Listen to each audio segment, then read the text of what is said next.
I know there's some people that are very comfortable with SEG, Glenn, and Bindu, and probably like Brittany. But for the rest of us, sometimes when we're grabbing, getting assigned to an SEG, we're worried about if there's not an extra person that's going to be there to pull our leads for us. How do we do that? And it's going to go through. Before we get to, these are our learning objectives.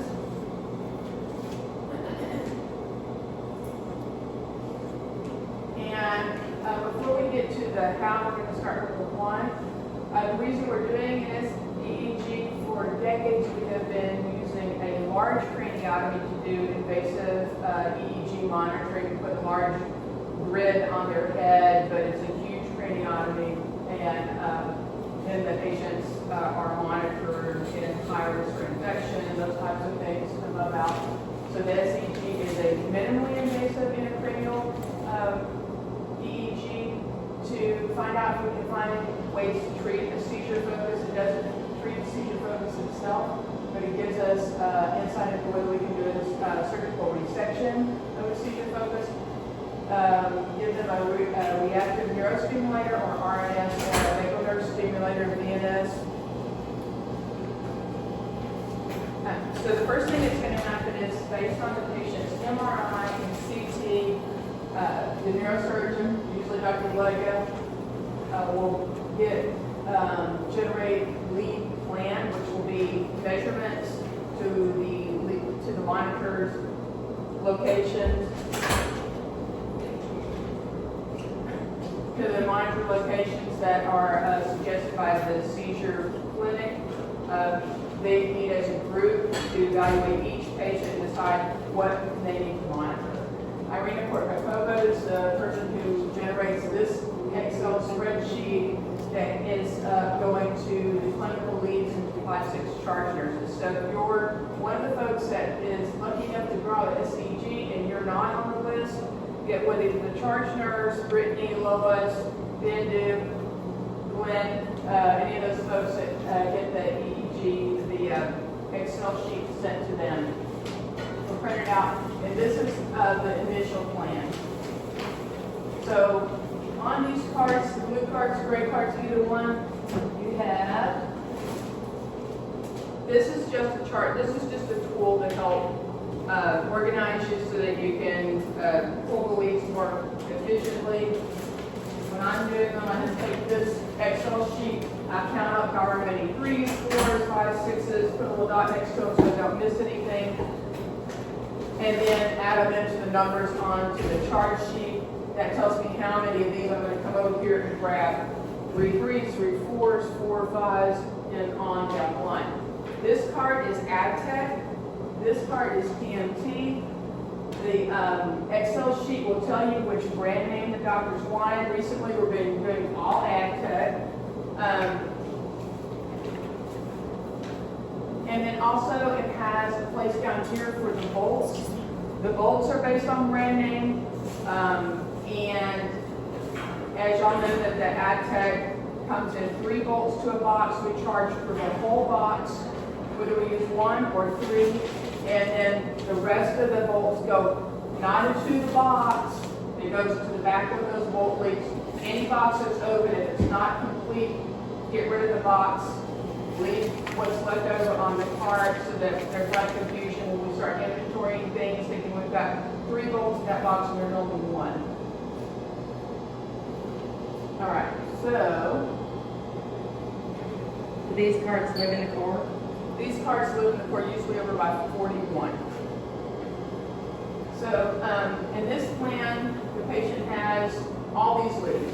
20 leads total. We're going to start pulling the leads based on, like I said, how many of each of the 3s, 4s, 5s, and the PMTs. They all have different flavors. The macro micro are special. Each single macro micro takes 2 leads, a micro lead and a macro lead, and it has its own special bolt that goes with it. So this will be what we're going to pull. So based on this is how we know what to put on the Excel sheet. The Excel sheet needs to be filled out so that the EEG techs can know what to hook up. The only thing that they're going to see is what's sticking out of the patient's head. The patient's in full head wrap. You can't tell where those leads are going. They're all in a ball. And the only way to tell is based on the number of color combination. So when we're pulling number of color combinations, is this okay? This is okay. As long as we're not having a duplicate of the number and the color combination. So this is fine. This not so fine. Because all they're going to see is a yellow 24. They don't know that this is a macro lead and a 3 lead. All they see is what's sticking out of the patient's head. So we don't want duplicates. If we end up having duplicates because we have nothing else in inventory, the doctor's going to have to like tie a suture on the end of it or do something weird to show that that's different from the other one. And that's going to have like some special, we're going to have some special planning in the OR to make sure no one's confused about that. AdTechs, or PMTs, you'll see which brand name it is, and then color number combinations. On PMTs, all the PMT leads have, all the PMT leads have a serial number on it. So color combination does not matter on a PMT because you have a serial number that's different from each one of them.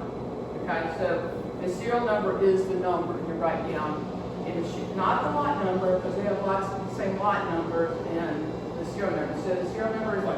Right down here under the lot number and make sure that that's the number that's actually on the lead itself. So is the ROSA rep always here? There's no ROSA rep.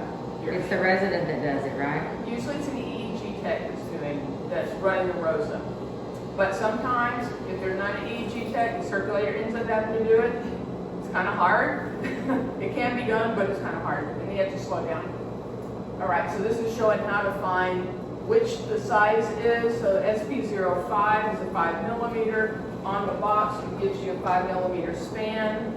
Okay, so on the AdTech, they have 10 electrodes per lead, and they have such and so space between them. That gives us the monitored depth. Okay, so if it's a 4, you have 4 millimeters, 10 electrodes, that's a 40 length. And okay, so on these, Dr. Lego will put out whatever length it is. And so if you see the one that's the top one, it's a 35. So the length of an AdTech 4 millimeter is 40. So we can monitor up to 40 with a 4. We could put in a 6, but we've got a lot of extra space and you're going to have stuff sticking out of the head that's not necessary. So if we need to go up in to like the 46 factor, we need the next step up, which is a 5 millimeter.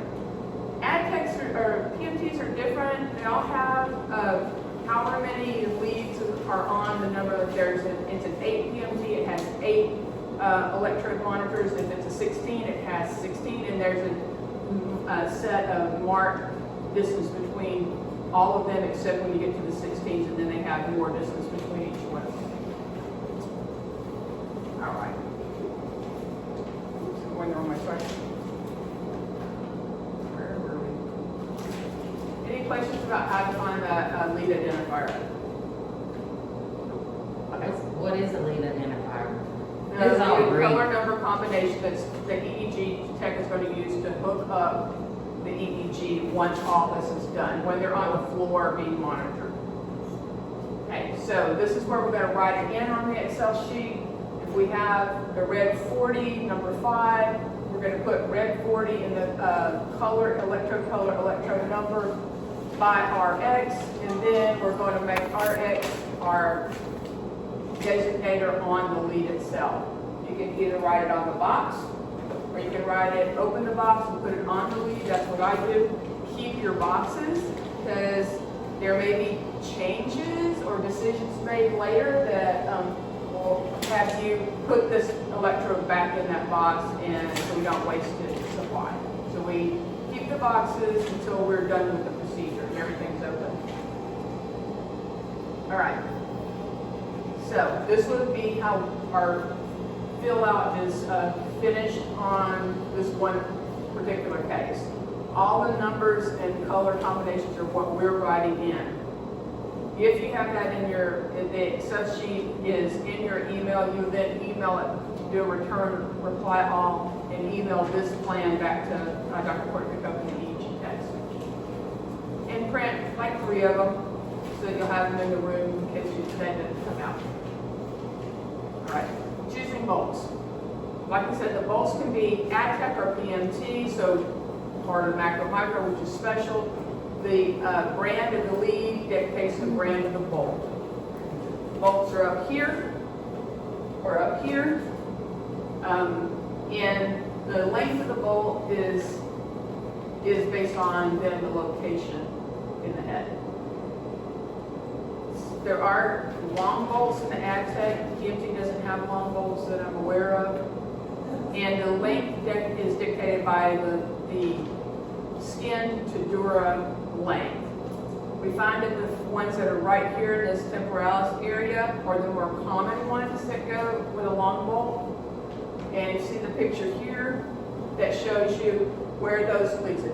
If an RI or an LI and me and Brittany and Lois and Kathy are all going to be in the same place right here. It's going to go through a lot of bone, a lot of tissue. That's why we need a longer bolt to get to dura. A, B, and sometimes Z are also long bolts, sometimes, but I is almost always a long bolt. So if you see a plan that has an I on it, you can almost take it to the bank, it's going to be a long bolt in that spot. If you have a B that's a long bolt on the right side, it's likely it's going to be a long bolt on the left side if the patient's symmetrical. This is going to be our homework in our fun time. We're not going to do that right now. Do it later. So, if we had, Dr. like a 7 o'clock case, the first step after reviewing and opening your case is going to be, what is the first thing we're going to ask for at the beginning of the case? We need a plan, right? So we're going to print out the Excel sheet from whoever has it in their email. They can bring it up to you. And then we're going to get our chart sheet and get everything put together. Okay. How do we know which bolt we're going to pick?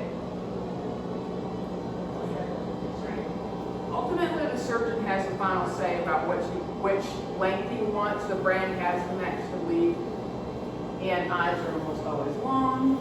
But RA, RB, LA, they're also usually sometimes long, and that is on our little call out on that chart sheet. Gives you some hints in the middle. Okay. At the end of the procedure, these 2 sheets go in the trash can. They don't have any patient designation. They're not part of the chart. They're just trashed. You don't need them. Questions at all about this? No? Okay. No? Alright. If y'all don't mind, the very back of y'all's handouts is